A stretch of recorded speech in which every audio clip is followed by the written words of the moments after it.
Epstein was only dealing with little girls. Right. But I mean, this goes from Epstein all the way over to what Feldman was talking about. Right. And we're gonna hit it all tonight. It's funny how they shut down his premiere. They sure did. They put some kind of virus on so it couldn't play. Right. He was supposed to go live over the internet, and his documentary. And he is sold. He sold out. Right. Right. And then they totally shut down the signal. Right. Because they didn't want it out. Right. So look, it's too many people. Too many politicians and celebrities involved that they're trying to protect. Too many, right? So look, priests, Pizzagate, right? Right. Coming to find out that these things was something that was actually happening, right? Right. Yeah. Actually happening. They were trying to cover it up. It's not real. It's not real. It's not so real. Right now, as things are unraveling with you this, find out that it's real. What's it, Galen? Right. The pronunciation of Epstein's sidekick. You know, while things are unraveling now, and then we're finding out that Pizzagate was real. Pizzagate was real, right? But it was fake news before, but now it's panning out to be real. Politics and Pros. That was another organization that was involved, right?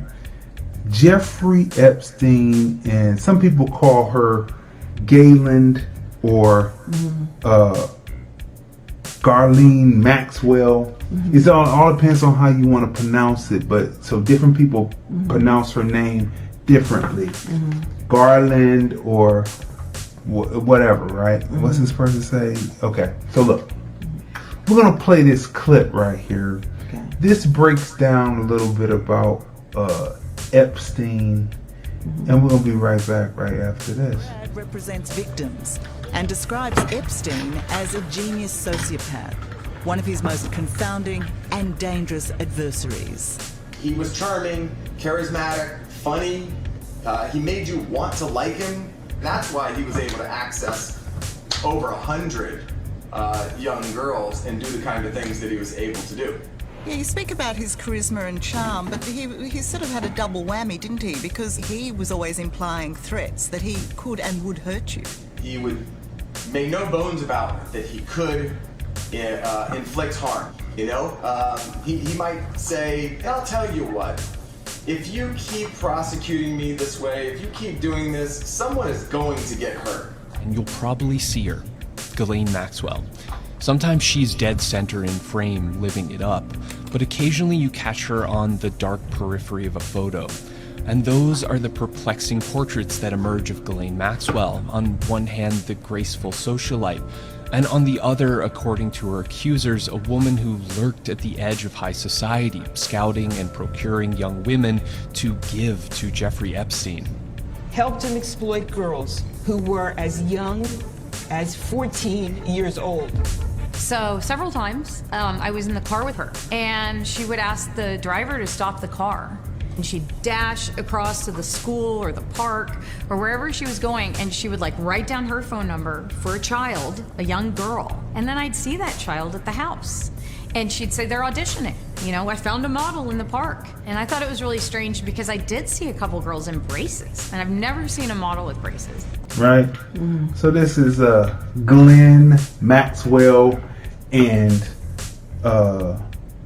this guy right here, Jeffrey Epstein, who they say committed suicide, but he they thought might have been murdered, right? Right. Allegedly.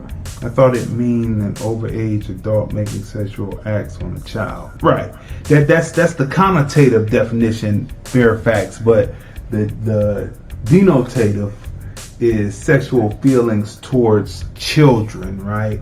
Which leads into more of the psychological and why it was deemed at one time to be a mental illness, but now they're trying to push it out from being considered a mental illness. Yeah. Now they're trying to push it out as a lifestyle, like LGBTQ, right? Yeah. And so that's what they're doing, right? Yeah.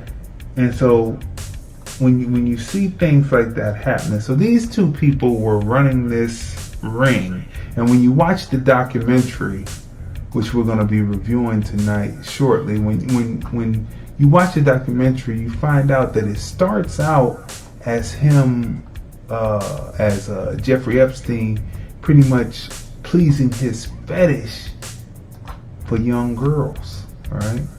Now this was a meme that I picked up that Kel702, a great MC from out of Las Vegas, right? He's a great MC. He's been on TFR Music Review Show a few times with his videos, right?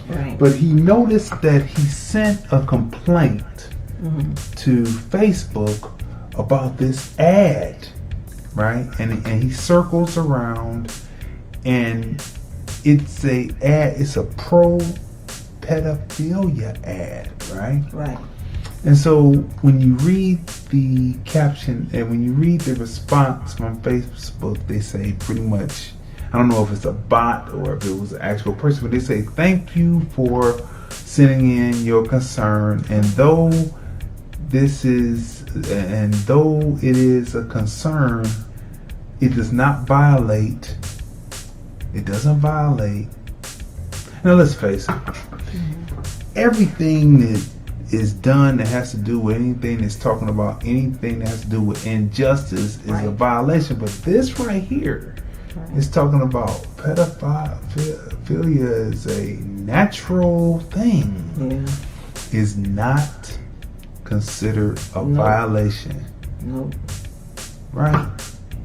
So this is what's going on. Right? So it's not considered a violation. So it's okay. So they're going to allow them to continue to post on Facebook.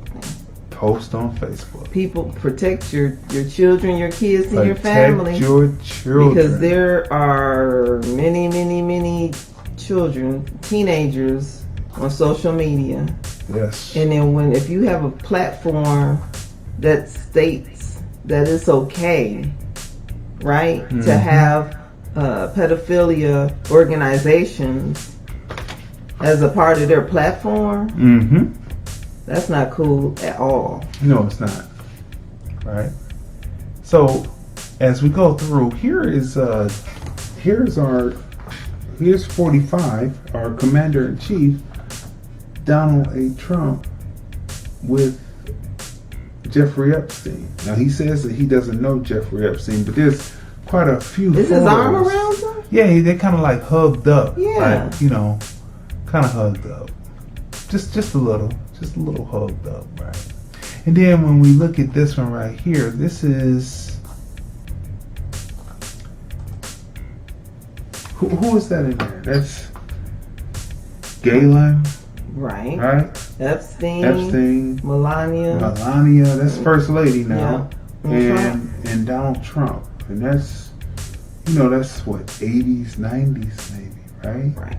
It looks like it, right? So here we are, we're seeing this, and they're partying and moving and partying together, right? Right. So this is what it is, right? Are the authorities willing to look the other way when the person is rich and connected politically, right?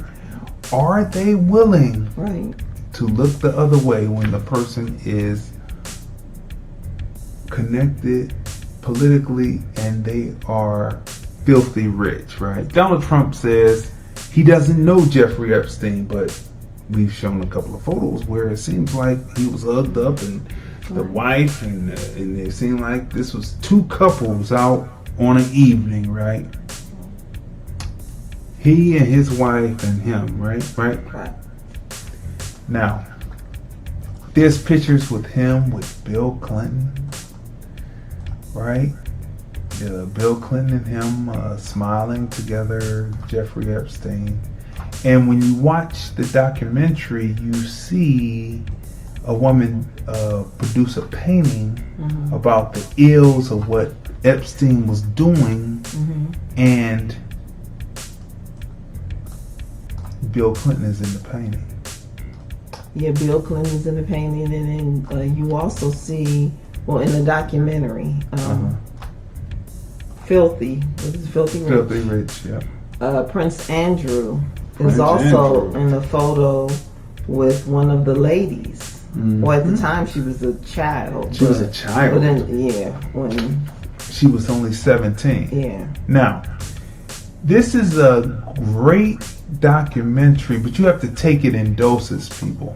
yeah, This one is kind of hard to take. You have to take it in doses, like I said, because it's a heavy piece, yeah, right? It's not that much video, so they're using a lot of stills, and they're Right. showing you photos, and then they're using interview clips of the young ladies who sat down to interview for this. right. Jeffrey Epstein has well, they're gonna say, but I'm just gonna say allegedly, Right. 100 victims that were young, right? Sex trafficking. So as this documentary opens up, you're introduced to Jeffrey Epstein, the backstory. How did Jeffrey Epstein get to where he was, Right. to where he is as a person, right? Right. How did he get his riches? Right. That's how the documentary opens up, right? Right.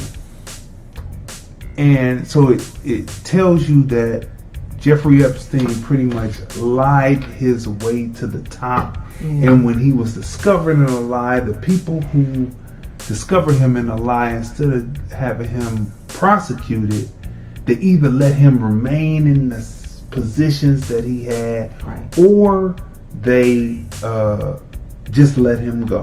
Right.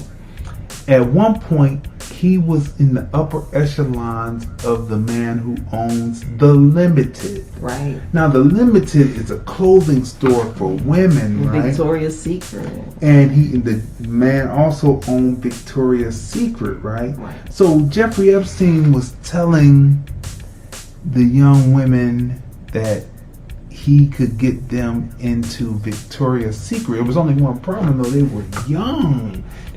So Jeffrey Epstein starts out with 17-year-olds. Then it goes to 16-year-olds. Then it goes to 14, 15-year-olds. And then by you get to episode 3, where they finally get him, he's down to 12-year-olds. And it's like braces and, And then how far would he have gone? Because it went from, just give me a massage, to all of a sudden rolling over, and I'll give me a happy ending, to get on top. It just degraded, and it degraded from him not touching them to him touching them to him using certain devices on them while they were doing what he was doing, while they were doing what they were doing to him, right?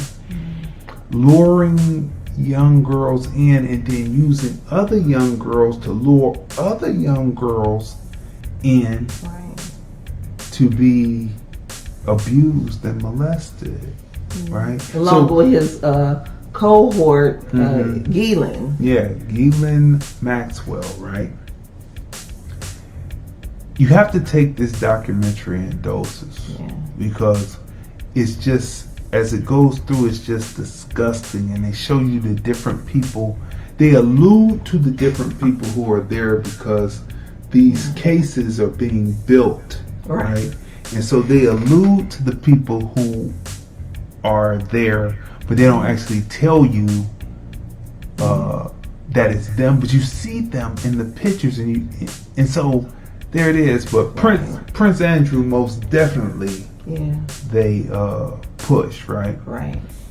So Jeffrey Epstein, he how he gets his money is he takes money from out of The Limited.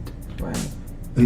Somehow he gets a power of attorney over this man's $1 billion business. He starts to extract certain funds from out of it, starts to invest those funds, never replaces them, but then his investments hit, and he becomes independently wealthy. And the guy, instead of prosecuting him, he lets him go. So he swindled, or basically Yeah, took money. He swindled money from the owner of the Unlimited in Victoria's Secret. Mm-hmm.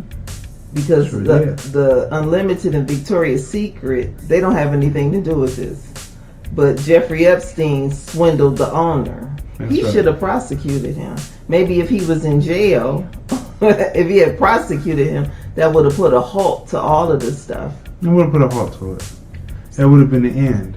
It would have never happened, right? I mean, because according to like this whole Ghislaine Maxwell, who they've arrested, and they said naming names, and she's potential. And she has this little black book. Yeah. With a lot of names in it.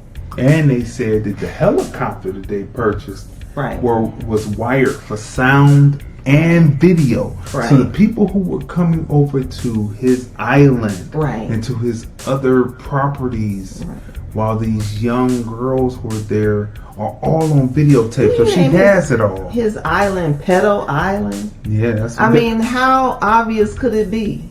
Like, how long can these different celebrities? Speaking of that, Storm Monroe has a podcast, and he breaks this down like perfectly, and then ties in the sex trafficking and everything. And but going back to Pedo Island, how long can these different celebrities who were hanging out with Ghislaine and Jeffrey Epstein say they didn't know anything about the sex trafficking when they would go to Pedo Island, when they would hang out in his private jets? So I mean, it's just it's disgusting. It's true. And then the sex trafficking, like the tentacles, doesn't just stop with like the little different, like the little islands and stuff that they're talking about, and like in New York, and like it goes like deep. Like it's just like allegedly this whole thing with Wayfair. A lot of the stuff is tied in together. Check out Storm Monroe's podcast.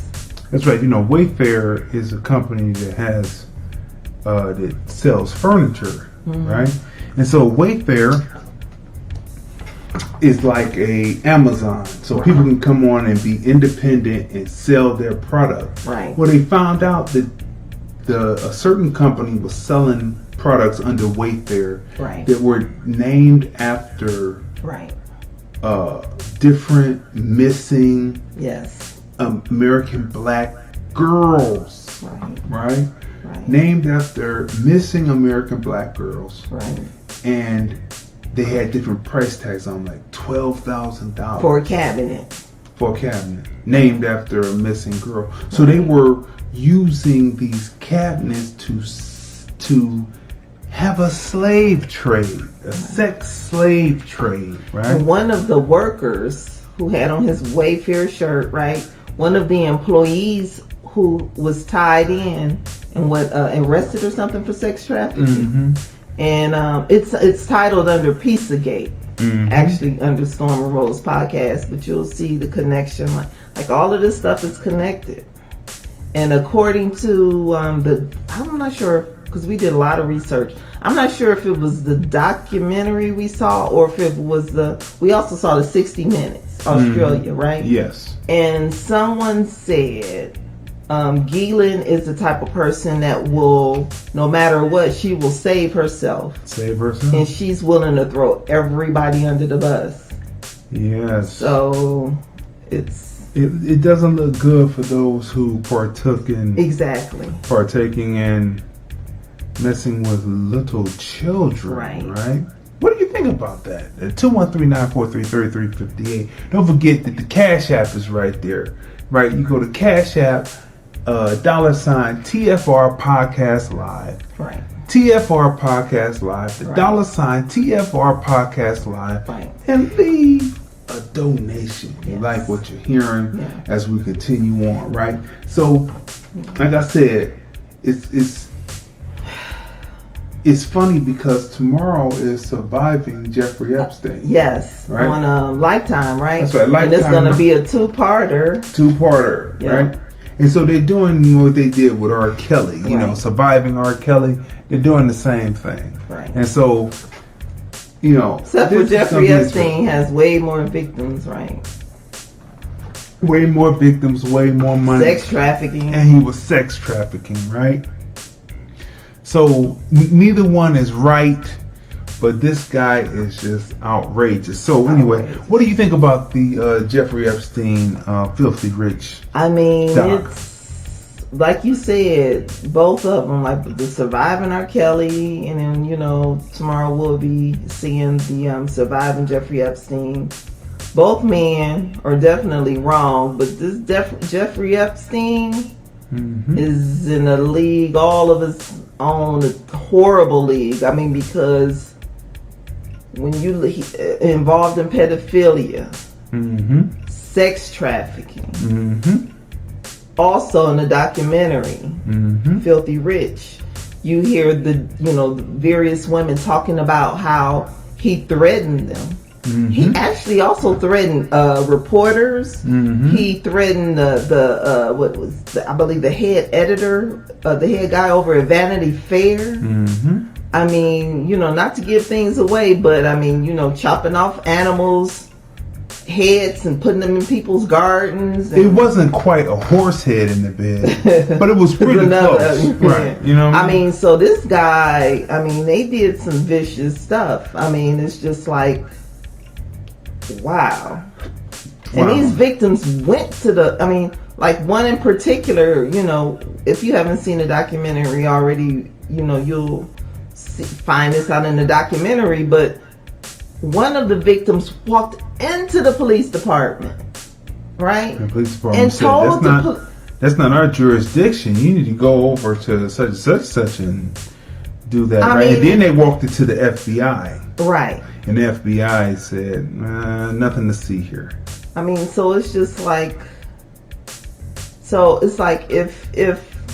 if we can't, if the police and the FBI, you would think that if anybody, they would be the ones to protect the minors. Yes, that's true. So, these victims felt helpless. They feel helpless. Like, if you can't go to the authorities because who Jeffrey Epstein is, because of his social class, because he's worth millions of dollars, or billions, right? Right. Because the money he extorted from someone. Who can you go to? Who can you go to? Right.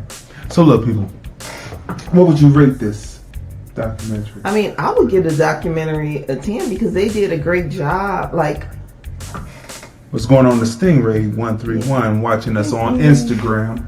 I mean, they did a great job, like, breaking down, like, everything, the behind the scenes, the different interviews, like, friends of Epstein, friends of Ghislaine, just learning about, I mean, it's just, I mean, I knew the man was involved in pedophilia, and I just assumed, I didn't know that he was like threatening people's lives, and I didn't know that there was like a major sex trafficking ring basically around the world. It wasn't just in America. He did it in other countries as well. That's right. So, I mean, this is like huge. Huge. And then for some of these celebrities and politicians to hobnob with this man, and come on, I mean, they knew this man's reputation. So, missing children's stats. 460,000 kids are reported missing a year. All right. Black kids go missing at a higher rate than white kids by a CNN report. 1 million children are commercially sex trafficked by the International Labor Organization, right?